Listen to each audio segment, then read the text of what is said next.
question with the Department of Energy. Designed 77 by Jimmy Carter. Right.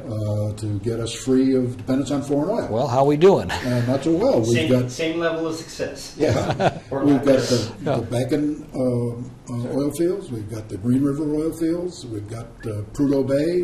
And that's not even talking any of our offshore and that's just all the stuff that we know. You know, one thing about oil exploration is if you explore for it, you tend to find more of it. Yeah. It's when you stop looking for it that you stop finding it. So what happens with us when we've got scientists saying we have more oil on our mainland than all of the Middle East? Well, actually, if you include our shale oil reserves, which are vast, the United States has proven shale oil reserves 3 times the size of Saudi Arabia. Saudi Arabia is a petroleum pygmy compared to the United States. The only difference is they develop their resources, and our federal government has been blocking the development of our resources. That's our fault as Americans for allowing that to happen, for allowing my fault, for allowing the lunatic fringe of our society to take control over our energy policy, and that is what has happened. We could preach to each other on that. Oh yeah. Well, it is extremely frustrating. It is. Well, okay. This has been a question I wanted to ask you for a long time. For years, I've watched you, and I've known you for like this for years and at different functions. And you've always been in a minority party. Here in California as a senator, you were in a minority party. When you went to Washington, you were in the minority party, and you've always functioned in that. How does it feel for Tom McClintock, for the first time in your political career, to be a member of the majority party in at least one of the houses? Well, yeah, obviously, it is.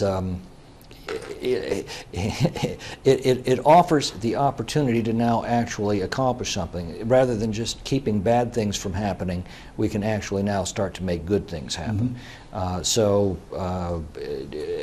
Being assigned as chairman of the Water and Parks Subcommittee of Natural Resources Committee gives me the opportunity to place water and power abundance as the new objective of federal water and power policy.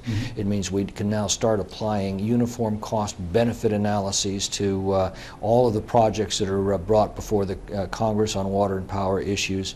We can restore the beneficiary pays principle to protect taxpayers from having to bear any of these costs, and then can begin a new era of water and power development for this nation. So that's our objective, and again, we can't do it alone. You know, don't forget. We have a majority in only 1/2 of 1/3 of the government.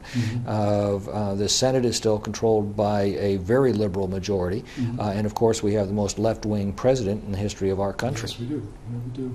But that may change in 2012. Yes, that may. We're going to work for that. There's a group, an organization called the Tenthers, 10th Amendment people. Oh yes, right. Yeah. And seems to me from some of my readings, and I've always kind of looked to that, and maybe it's the states that are going to save us. Ultimately, we do have the 9th and 10th Amendment to deal with. What are your views on? Well, actually, I'm a member of the 10th Amendment caucus of the Congress. It's headed by Congressman Rob Bishop of Utah.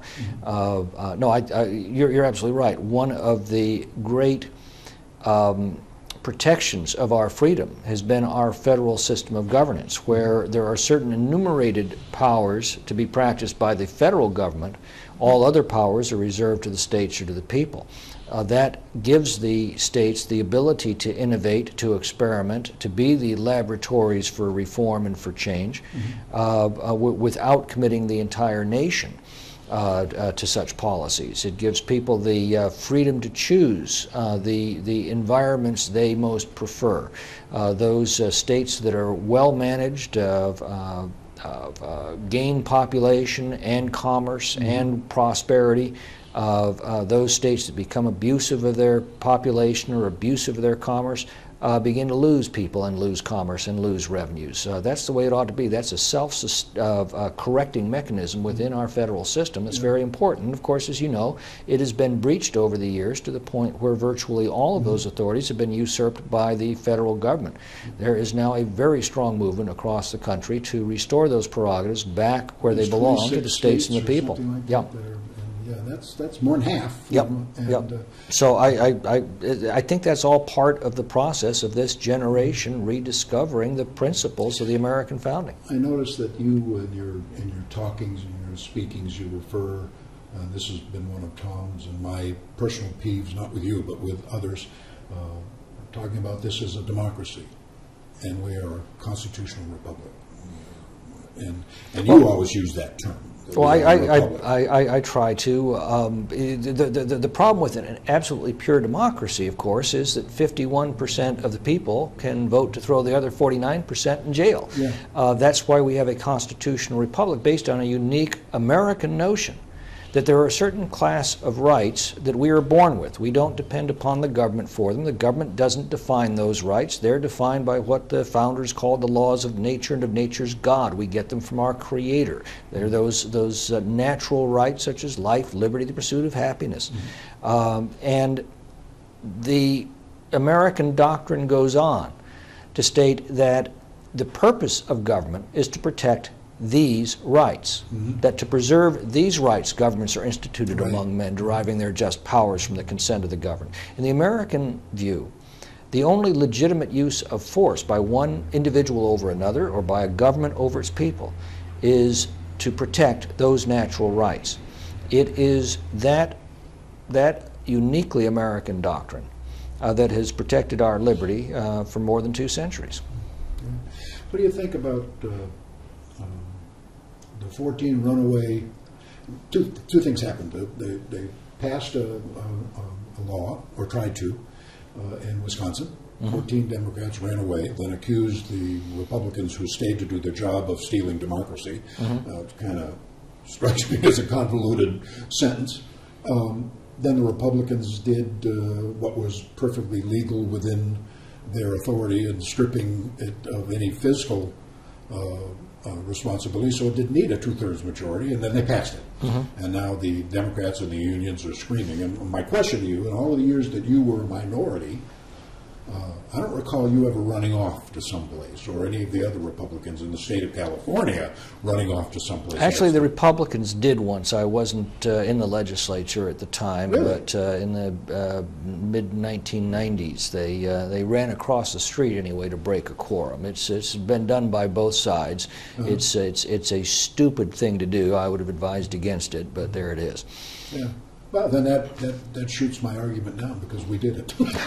Well, yeah, but you know, it opens up the broader point that people ask me all the time. Well, you know, why do things have to be so nasty and so partisan? Right. You know, why can't you guys just all get along and, you know, hold hands and sing Kumbaya and you know, split these differences down the middle?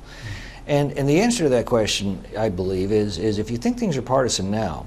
Remember, there was a day in 1856 when Congressman Preston Brooks walked across the rotunda into the old Senate chamber, found Senator Charles Sumner seated at his Senate desk, peacefully addressing envelopes to his constituents.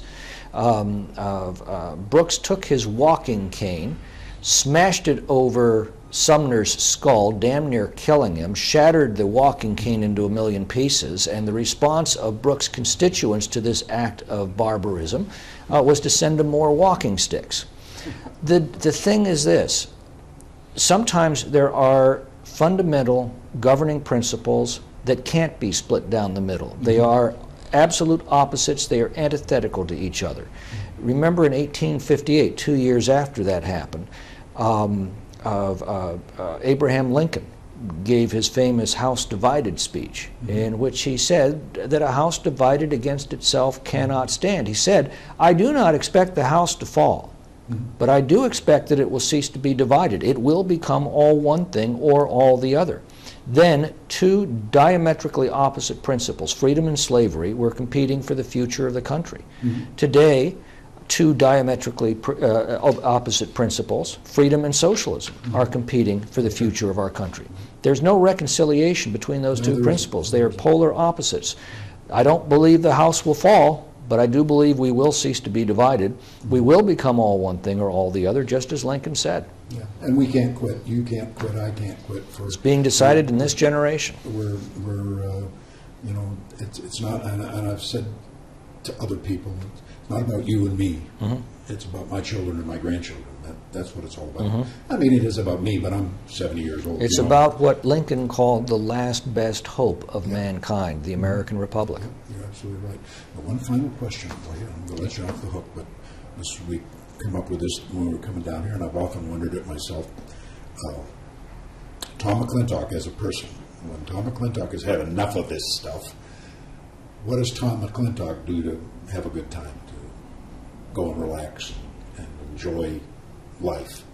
Well, I really don't have any hobbies outside of this political struggle that I've been involved with my entire adult life. We know you're a voracious reader. You would have to be the historian that you are. So, you know, so this is it for you. It's just, you don't play golf, you don't go to dinner, you don't No, I mow the lawn, I help Lori with the laundry, do some chores around the house. I posed this question before your staff. Some people said, I got to watch this video to see him squirm with this question. I don't have a good answer for it because I really don't have a particularly interesting life outside of this.